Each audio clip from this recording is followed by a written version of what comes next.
value, appreciate this life. We only get one. And know that time is something we'll never get back.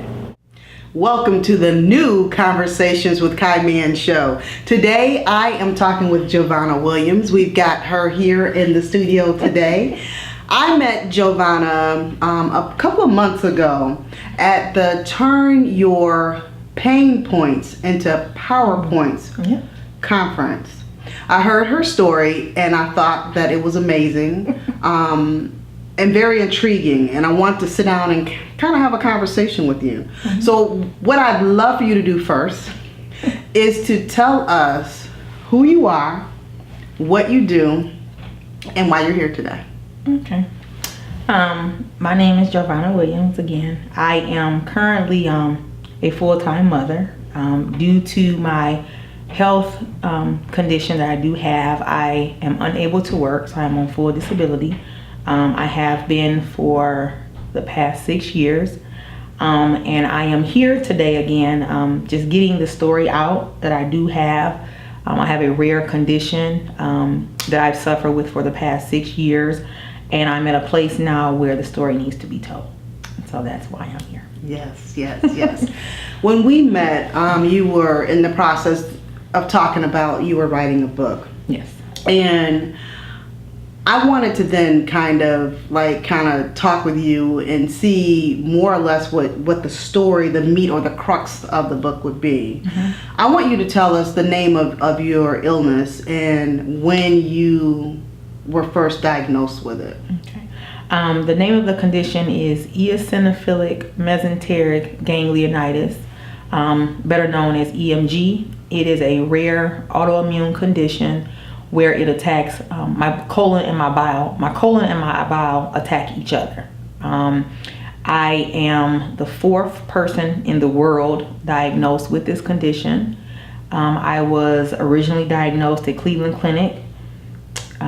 Years prior, I had some health challenges and had a different diagnosis, but never got any resolved. So I was sent then to the Cleveland Clinic with that diagnosis, and after having a major operation, the pathology report is what officially determined the correct diagnosis that I do have. Wow.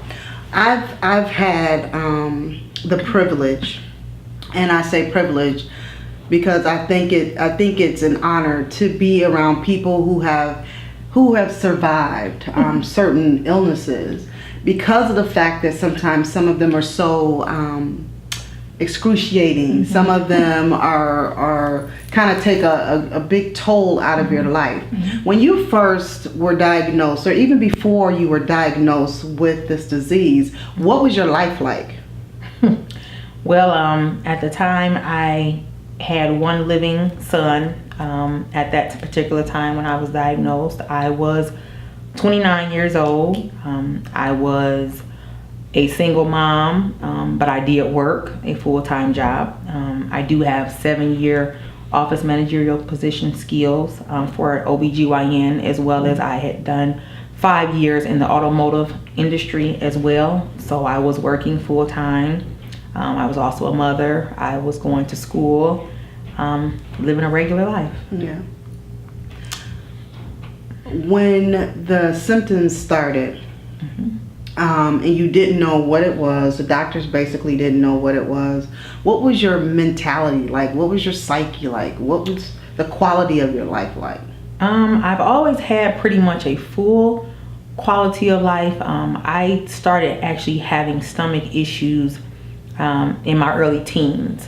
And so they always diagnosed me with having it being something else. It's been called, I had megacolon. I had just a bunch of different things. I actually have had a couple surgeries, several actually, surgeries, gastro surgeries, and I was always just told it was this, and then it got to a point where I believe the doctors became desensitized to my situation, and it was more of a not let us figure out what's really going on with her, but more of a, oh Lord, she's back again, or oh, she's drug seeking, or oh, she's you can't possibly be in this much pain. And I went through that for some years. And it wasn't until I had to actually get a new doctor, and he in turn said, I have someone I need you to go and see.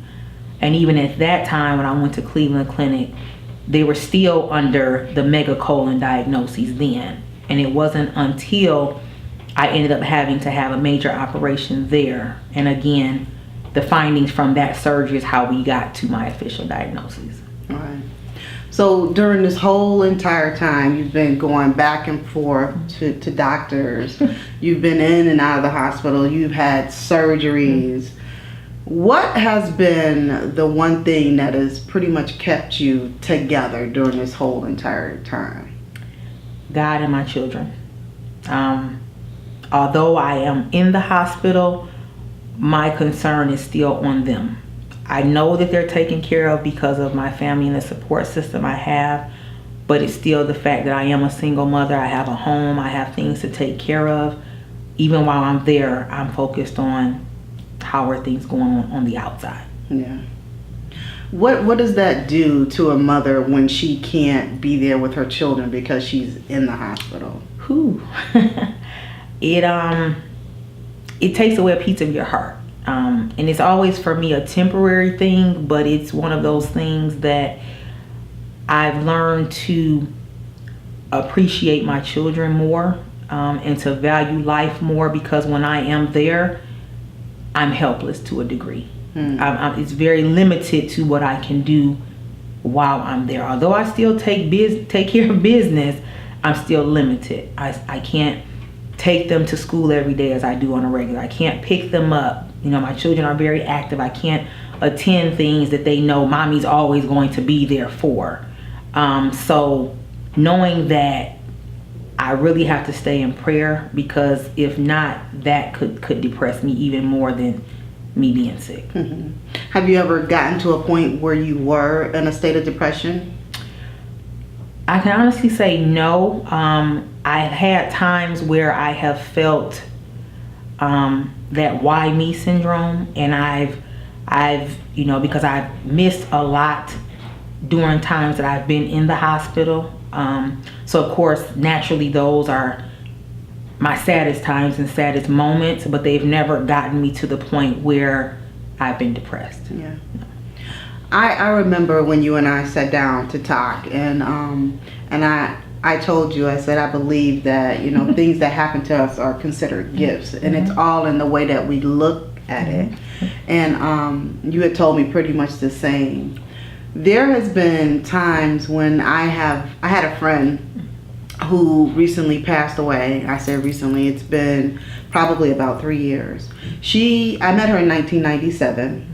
And in 1997 up until 2015, when she passed away, she was more, I would say 98% in the hospital than she was at home. Anytime I wanted to see her, I had to just, which hospital was she in, and I know that it's a hard life. What's the longest that you've been in the hospital? 4 months. And that was very hard, not only being in the hospital, but I had an infant at that time, and I was recently diagnosed with the condition, and so I went in having what they consider to be a flare-up on New Year's Day, and I did not leave the hospital to go home until April the 16th. Wow. And that consisted of hospital. I was in a nursing home for a while. I went back to the hospital. I was in a nursing home again. I was transported to another hospital. And all the while, due to that stay, I was given a medication that 2 days later, I had an adverse side effect to it, and it semi-paralyzed my left side. Oh, wow. And I lost complete feeling in my foot. And so you can only but imagine. I was on steroids. When I left the hospital, I was almost 200 pounds. I was on a walker. I couldn't live alone. It was, and mind you, I had an infant. My son's first birthday, we celebrated in my room in a nursing home where I resided. Wow. Yeah. There are times that we go through so much, and even as you said a little bit earlier, like you went through a little bit of why me. What did you come up with when you were thinking why me? The end result to that, God gave it to me one day, laying in the hospital. It was about 3 or 4 o'clock in the morning. I was just really going through, the pity party, as I called it. I was really, really, really in a bad way. And I asked the question, I think I even cried it out in my room, Lord, why me? Just why? What did I do? I don't drink, I don't smoke, I don't hang like that, and why? And he made it very plain to me and said, why not you? Why not? I gave this to you because I made you strong enough to bear it, but your story is for someone else. And from that moving forward, that is all I think of. I go through it, but it's not for me. It's not. There was one important thing that you said originally when you were going back and forth to the doctors and how they basically started thinking that you were drug seeking. I mean, it took for you to go to another doctor in order to really get the care that you needed. A lot of people don't realize how much of an advocate that you have to be for yourself. Yes. How much of an advocate that you had to be for yourself in order to get the care that you needed. 100%. It's 100%. You have to blood, sweat, tears, cry. I mean, I've had to curse doctors out. I mean, I've had to literally go through it. And at the end of the day, they got the bigger picture. But it was not until I continued to seek other doctors, go to different hospital locations, and finally the right doctors came along and they finally listened. And I found out quite some time ago that doctors are intimidated when you know more than they do. Simply because they think they're wearing the white coat, they should have it all. And when you come in and you can tell them, this is what I have, this is what it does, this is what you give me, this is what I need, some doctors don't like that. But you have to still press your way. And that still is the main thing, because I still encounter it even now when I'm first getting into like the emergency room until I get to my doctors. Is still pulling teeth unless they know who I am. So do you, when you're going through these health issues and you need to be in an emergency situation and you need to be in a hospital, do you go to the same hospital where they know you at all times? I do now because I have actually 3 teams of doctors. I have a primary care doctor, I have a surgical team, and I also have a gastroenterology team. And they all work very closely together pertaining to my case. So I do go to the same hospital. And as they tell me, listen, you're the only one that endured this. You know when it's time to go. So once I'm there and get past the emergency part of it, we're set to go. Yeah. But it took a while to get there. Wow. What's the pain like? Like what is it like when you're going through a flare up? It's something I would not wish on my worst enemy if I had one. It is a pain of, it feels as though my stomach is on fire, because literally I can feel internally things attacking me on the inside. They attack to the point where they cause my stomach to distend, and to distend to the point where I may look like I'm 8 months pregnant. I'm not pregnant at all, of course. There's nausea, there's vomiting, there's headaches, there's what I sometimes, depending on how bad it gets, I feel as though I'm having an outer body experience, because the pain completely takes over my entire body, to the point of there is no relief. To the point of they have what they consider a cocktail for me that helps, but I have allergies to a lot of different medications too, so that's an issue. I have horrible veins, so that's an issue. So I have a very complicated situation on top of being in pain. So it's definitely one of those things that unless you're there to see it, people don't believe it. Type of pain. Wow. We're going to take a quick break and we'll be right back. Don't go anywhere. This is the new Conversations with Mann show. Hello, Detroit, and welcome to the secret society of twisted storytellers, where real people tell true stories live on stage. No notes, no poetry or Dr. Seuss, just the truth from their lips to your listening hearts and minds. Stories so raw and revealing, so hilarious, human and healing, they will move and inspire you. Take a break from what you usually do. Come out, connect, meet old friends and new. Every third Friday at the Charles H. Wright Museum of African American History. Visit www.secretstorytellers.com to watch videos and for info and tickets today.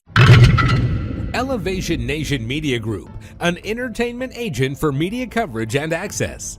We create and produce inspired development video and audio content, such as films, short films, documentaries, talk shows, transformational reality shows, radio shows, podcasts, PSAs, commercials, video profiles, and video resumes. Why Elevation Nation Media Group? Because we elevate you by any means necessary. Contact us at www.elevationnationmedia.com. I remember being at home and my friend Charnets had a disease that had, originally they thought it was MS. And so for years, I mean like 10, 11, 12 years, they treated her as if she had MS. And she did not. She had a disease that, attacked like her mitochondrial cells. So I remember her calling me one night late. It just so happened, I'm up because I'm doing all kind of things. So I'm up and she asked me, at the time she was in a nursing home. Okay. And she asked me to come to the nursing home and sit with her. She was crying. I've never heard her cry. In the almost 15 years that she and I were friends, never. Matter of fact, they call her Little Soldier. That's how tough she is. So I immediately grabbed my keys. I don't even know what I had on, truth be told, or if I had really had anything on. But I get there to the nursing home and she was tired. She was literally tired. She had been through so much and her little body was just so small. And at that particular point of talking with her and after I even left there, I kind of asked God, because I tend to be around people who have illnesses. I don't know why. I didn't know why at that particular time. But I believe it's to help tell their stories and to get their stories out there, because it's so important. A lot of times people go through so much pain and they never know that they have to be their own advocate. They never sometimes even get the right care that they need. Sometimes, again, like you said, the doctors will think that, they're seeking to get drugs, and all because they have some rare autoimmune disease or, something that they themselves could not even conjure up. Right. Frustration. Tell me about it. Ooh, it's real. It's real. Like you said, in a sense, it hit me more recently than I thought, that it's amazing how we as a people, we judge and we have it wrong. I have had to defend myself several times because people get so caught up in appearance and, she can't be sick, or she can't be that sick, or she's seeking attention. Oh, not again, and it's always the people that you would think that would be the most supportive that are the ones that are making it worse. It's the ones that you figure, okay, I know they're praying for me. I know that, if I need anything, because they tell you, call me if you need me, I'm here for you, that I never see. And that's frustrating, especially having children, especially as involved and as active as I am with my children. That's always my biggest thing, because my children are 16 and 6. So my 6-year-old, when I'm in the hospital, I don't see. And that's very hard.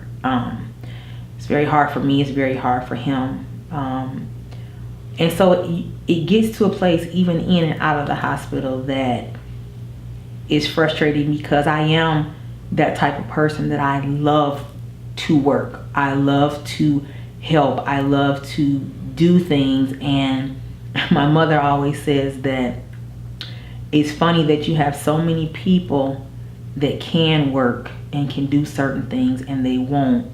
And here I want to and I can't. That in itself is frustrating. The factor of, because my condition is so rare and they still don't know my triggers. People say we live day to day. Some people say we live minute to minute. I literally live second by second, because I don't know. And when you don't know the triggers, it can happen at any time. I can be anywhere. I can be doing anything, and it can hit. And when I was first diagnosed, I could go a day, maybe 2 days at home enduring the pain, and sometimes it would go away and sometimes it wouldn't. Now I don't have that option. It's literally about 20 minutes and I have to be there. And again, it's become one of those experiences that I've had to even address at my church home. If you're not there when people are sick and they're going through what they're going through, and you're not physically there, do not judge. Do not judge. Do not make accusations and assumptions that you know nothing about because you were not there. It's easy to say, and I've heard it so many times, oh, she doesn't look sick. Oh, she just was in the hospital and now today she's at church looking like. That's not me. That's all God, and I give all honor to him for that. And so that in itself is frustrating, because it's hard enough to live with the condition. It's hard enough to go through what I go through. It's hard enough to endure what I endure. But then to have to hear ridiculous backlash makes it even worse. Why do you think that people, as you say, judge? Why do you think that people have a comment about your health and it being real or not? When I think about it, it all boils down to strength. And it has nothing to do with me. It's more so them. Because I would tell anyone who's seen it, been there or not, the strength that I have to endure what I go through, between physical, mental, even my spiritual state, I know it's not something I do on my own.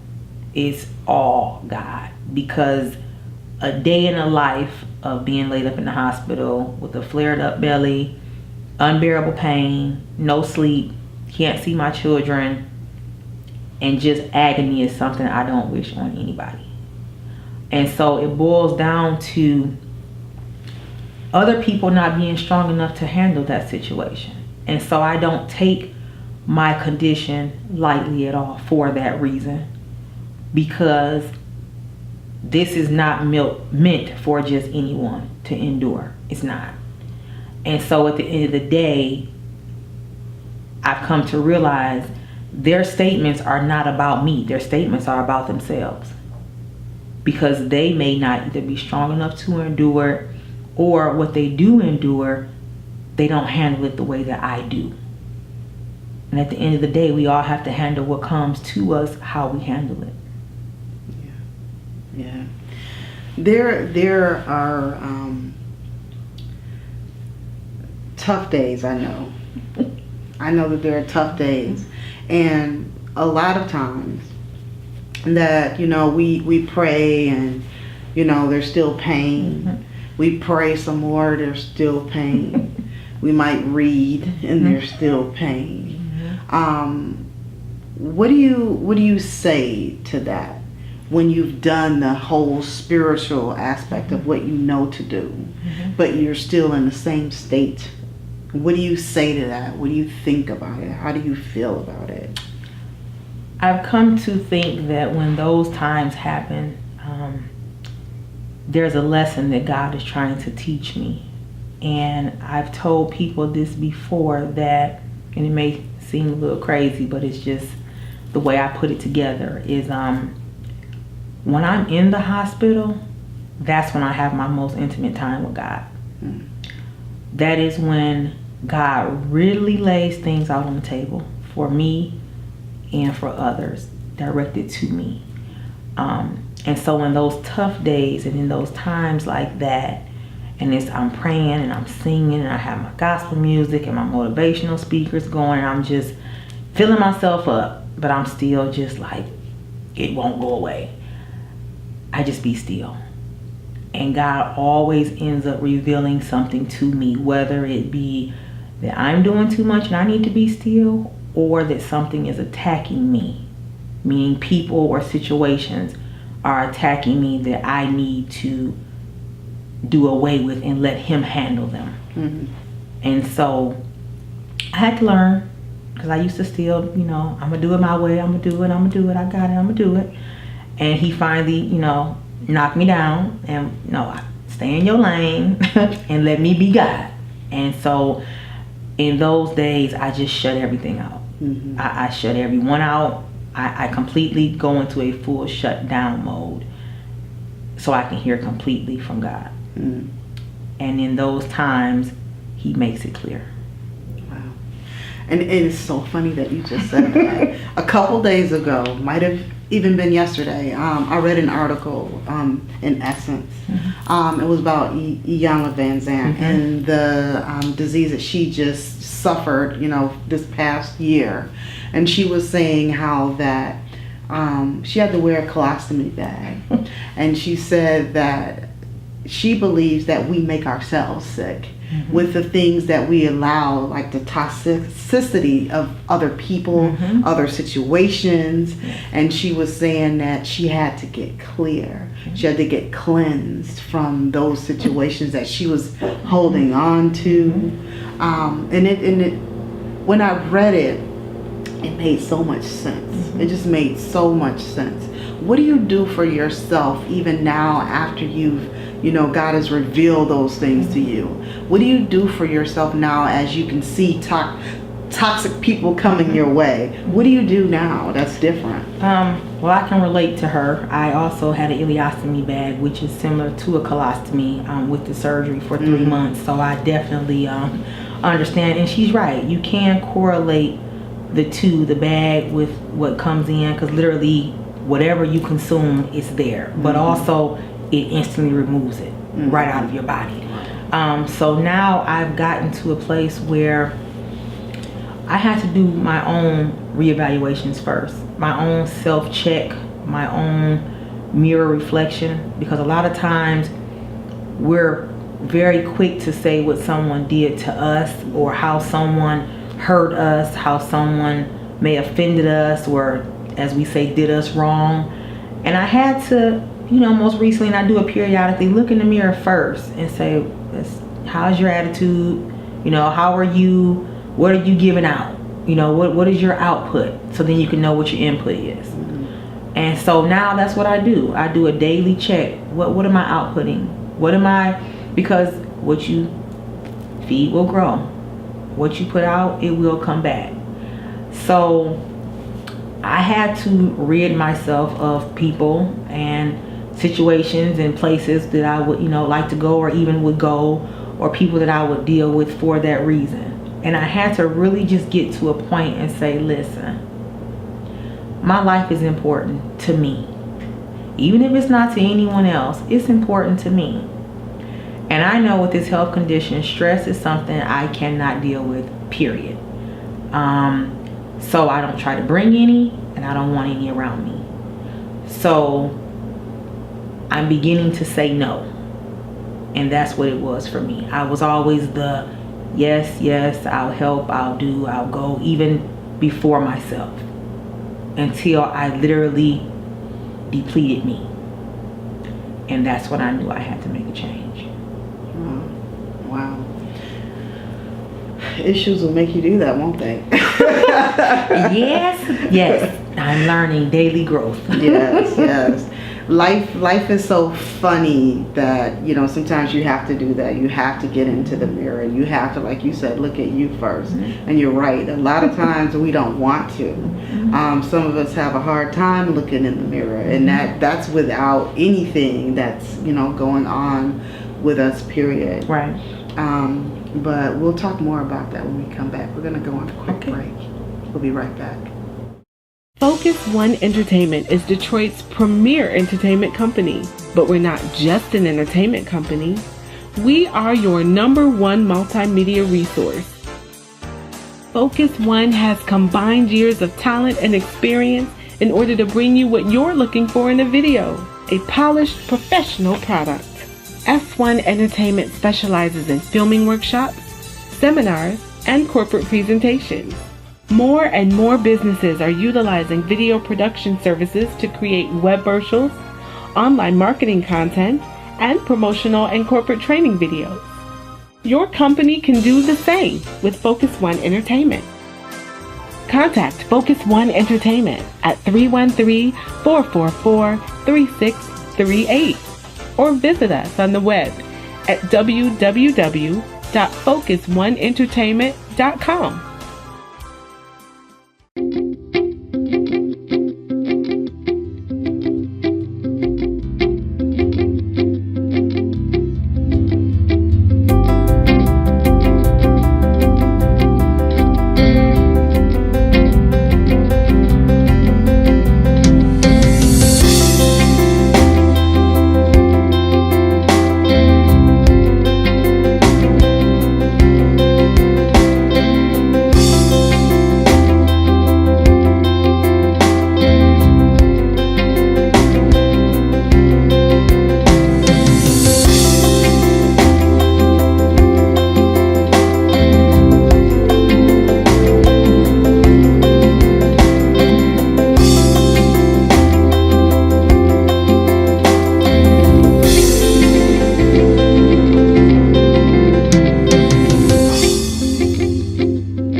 You know, most people, when they're looking at you, I know they probably think, she don't look like what she been through.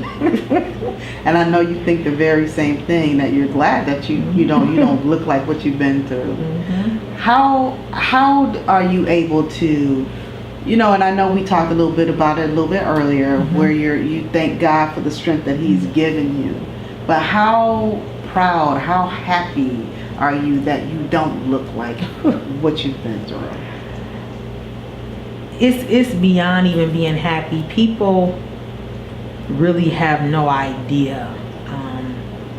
There are days that I'm like, do I have to get out of this bed? Do I have to move? I've been up all night, you know, whether it's just been pain or just, you know, when you suffer and you deal with chronic things and autoimmune, and you're taking different medications for this and for that, sometimes it makes your body uneasy. Not so much just your mind, but your body in itself. So it's a journey every day just to get up, to start the day.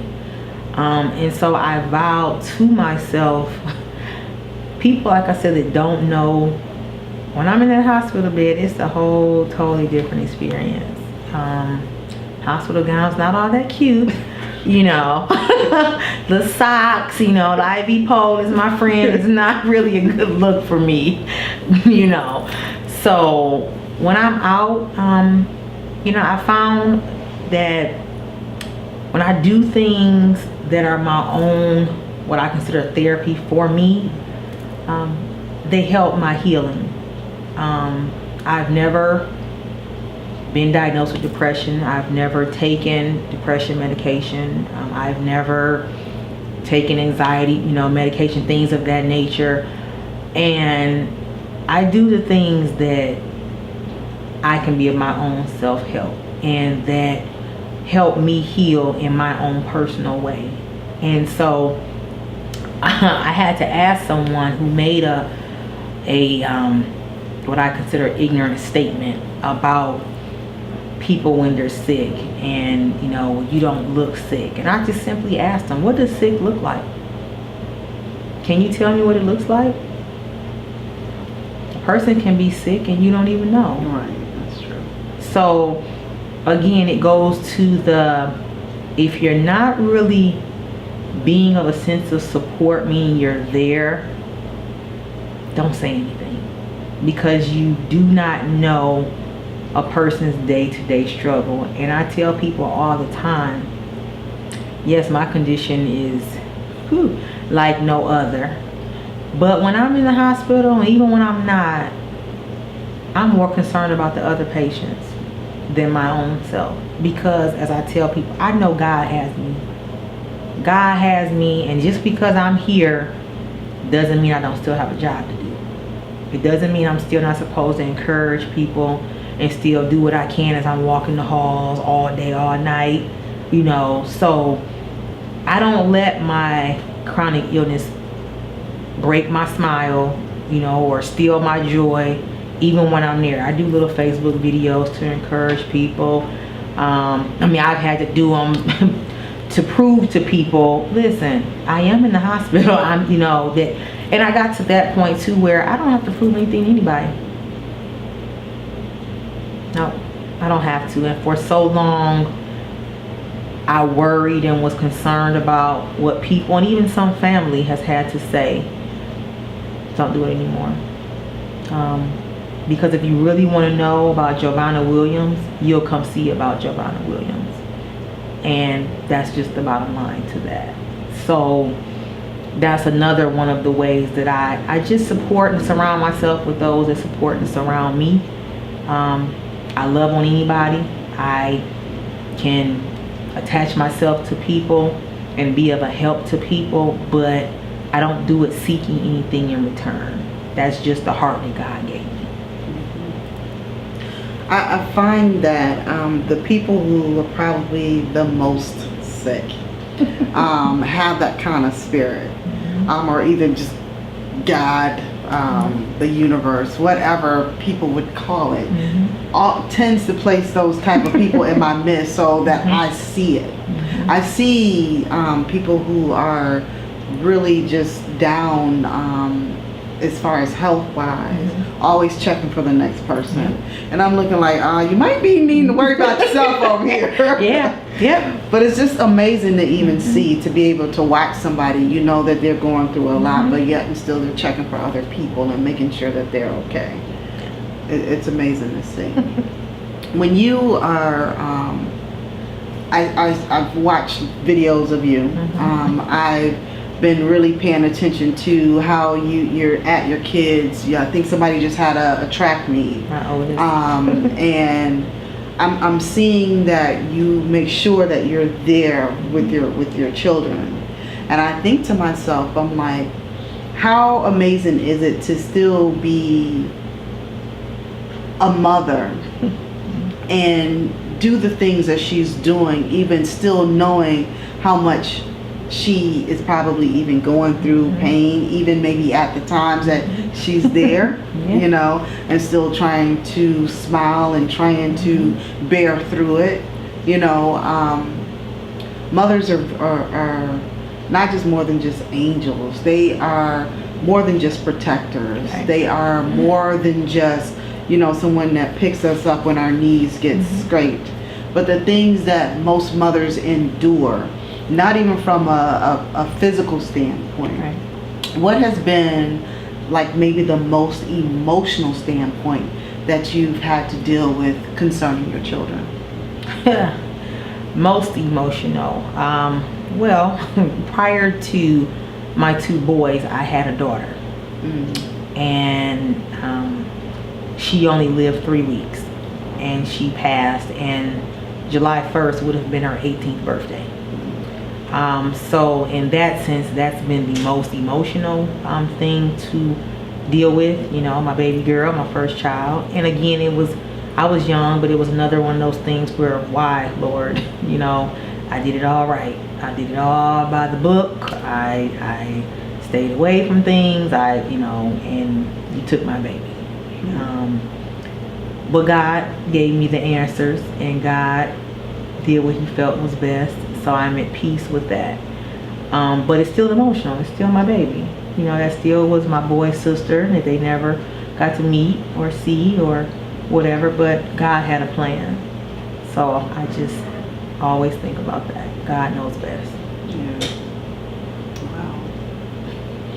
That do you feel like throughout your entire life, like there has been, I wouldn't say one thing after another, but there's been like one thing sort of after another? What do you feel about those things that have been occurring so closely together? Some of them I can say that I've addressed, and I can say there's some that I know I still am working through. I lost my father some years back, and he and I at one point were sick at the same time. We were both in the same hospital. He was one floor above me, and I couldn't see him.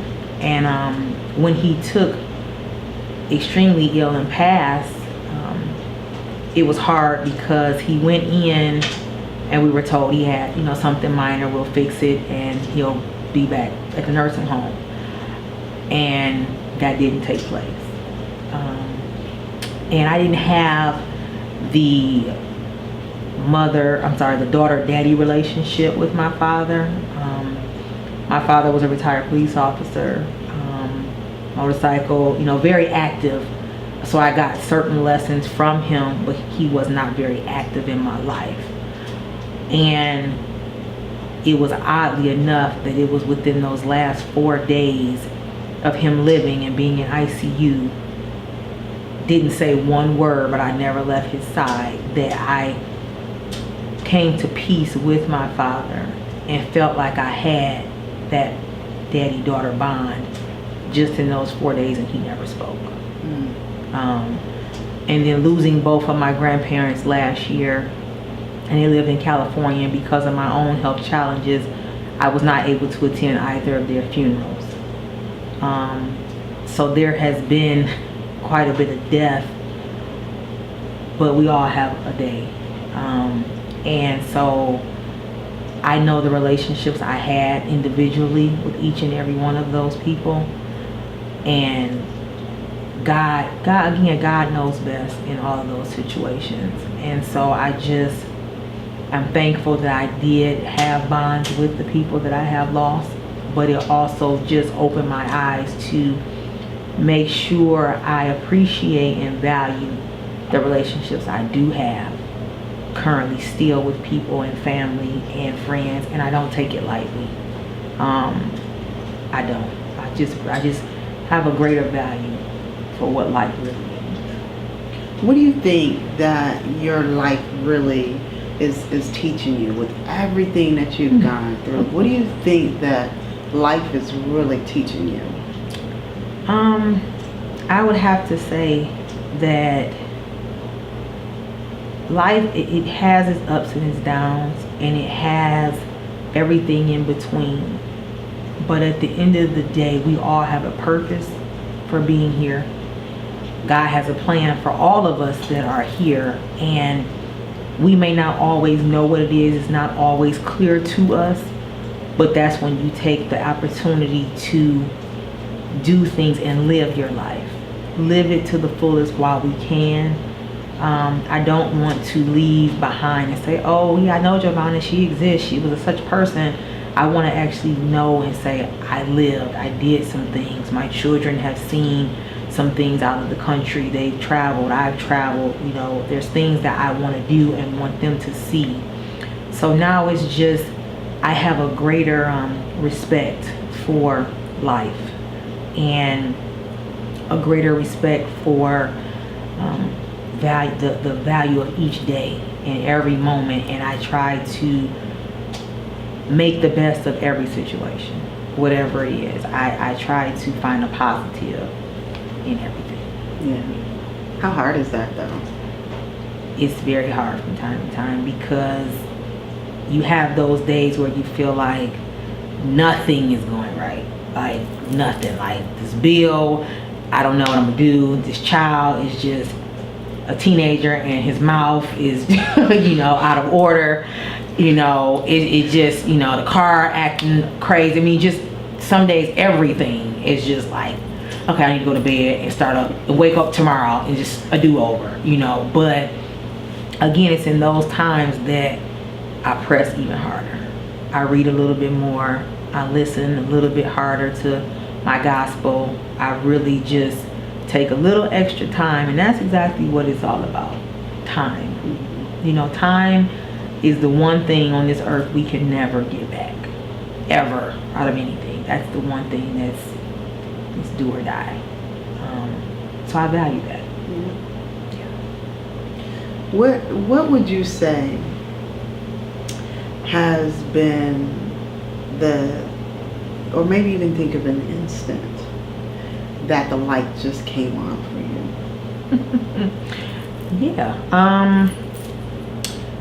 I can recall a time being in the hospital, and I had been there for some days. I had been there, and it's a usual week stay for me minimum when I am in the hospital, and I think I was on day 4, and I can just remember just being uneasy the whole day. Just nothing. The pain medicine wasn't working. The doctors were just getting on my nerves. I couldn't eat. I was just adding nothing on TV. I mean, my room was hot. I mean, it was just, everything was happening.